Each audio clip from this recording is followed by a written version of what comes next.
L'11 de juny es va constituir el nou consistori de Sant Just pel mandat 2011-2015 i també es va escollir com a alcalde Josep Perpinyà.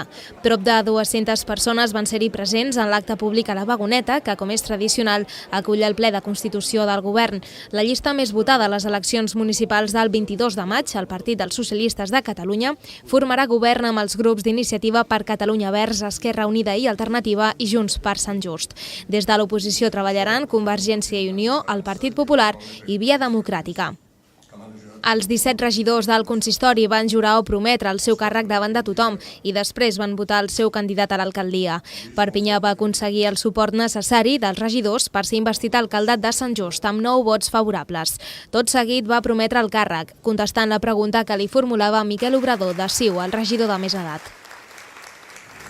Jureu o prometeu per la vostra consciència i honor complir fidelment les obligacions del càrrec d'alcalde de l'Ajuntament de Sant Just Desvern, amb lleialtat al rei i respectar i fer respectar la Constitució i l'Estatut d'Autonomia?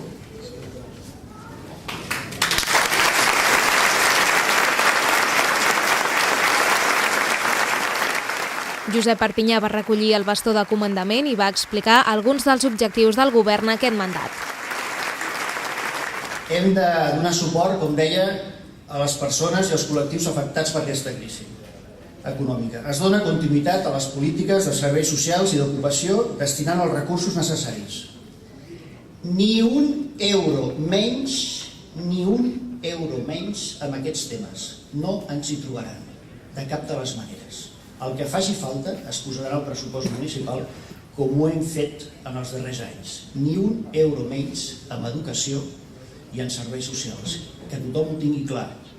Farem el que calgui, però per aquí no passem. També destaquen la intenció de crear una nova escola bressol i un fons econòmic de l'habitatge per seguir impulsant l'habitatge públic al municipi. No puc acabar d'una altra manera, perquè si no seria ja tradicional, amb un visca Sant Just i visca Catalunya.